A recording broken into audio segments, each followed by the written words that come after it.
যদি প্রশ্ন করা হয় শেষ কবে কোনো টেস্ট ম্যাচে বাংলাদেশের প্রথম 6 ব্যাটারের 5 জন অর্ধশতক রান করেছিল, উত্তর দেওয়াটা কতটাই বা সহজ হবে। এর চেয়েও কঠিন প্রশ্ন হয়ে দাঁড়াবে যদি প্রশ্ন করা হয় শেষ কবে কোনো টেস্ট ম্যাচে বাংলাদেশের দলের প্রথম 4 ব্যাটার 80 রানের উপরে ব্যক্তিগত ইনিংস খেলেছেন। তাহলেও নিশ্চয়ই উত্তর দিতে দ্বিধায় পড়বেন দেশের ক্রিকেট ভক্তরা।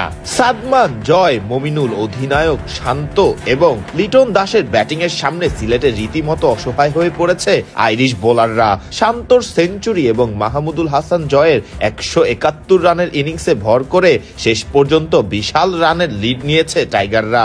দিন শেষে জয়ের ডাবল সেঞ্চুরি না দেখতে পারার আক্ষেপ থাকলেও ঠিকই তাইজুল ইসলাম স্বীকার করেছেন নিজের ফার্স্ট ক্লাস ক্যারিয়ারের 500তম উইকেট।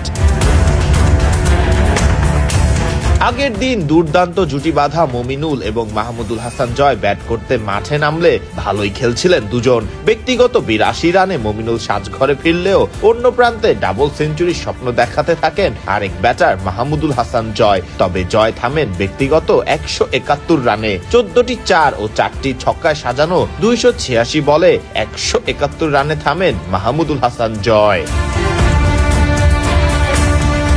এরপর যেন দলকে সামনে থেকে নেতৃত্ব দিলেন অধিনায়ক নাজমুল হোসেন শান্ত নিজেই। দুর্দান্ত সেঞ্চুরির মাধ্যমে শান্ত রীতিমতো দেখিয়েই দিলেন এভাবেই হয়তো অধিনায়কদের দলকে সামনে থেকে নেতৃত্ব দিতে হয়। 114 বলে 14টি 4-এর সাহায্যে বরাবর 100 রান করে সাজঘরে ফেরেন অধিনায়ক নাজমুল হোসেন শান্ত।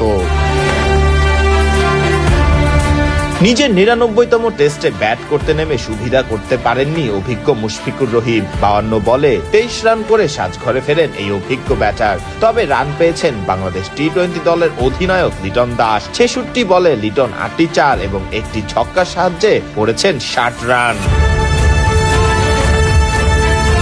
এরপর দলের রান 8 উইকেট হারিয়ে 587 হলে নিজেদের ইনিংস ঘোষণা দেন টাইগার অধিনায়ক নাজমুল হোসেন শান্ত। জবাবে ব্যাট করতে নেমে যেন টাইগার বোলারদের সামনে দিশেহারা হয়ে পড়ে আইরিশ ব্যাটাররা। পল স্টার্লিং 43 রানে ফিরলে শেষ পর্যন্ত আর ঘুরে দাঁড়াতে না পেরেই 5 উইকেট হারিয়ে মাত্র 86 রানে তৃতীয় দিন শেষ করে আইরিশরা।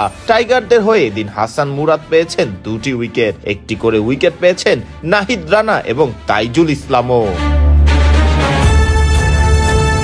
শেষ পর্যন্ত খুব সহজেই বলা যেতে পারে সিলেটে সিরিজের প্রথম টেস্টে আয়ারল্যান্ডের বিপক্ষে চালকের আসনেই রয়েছে টাইগাররা।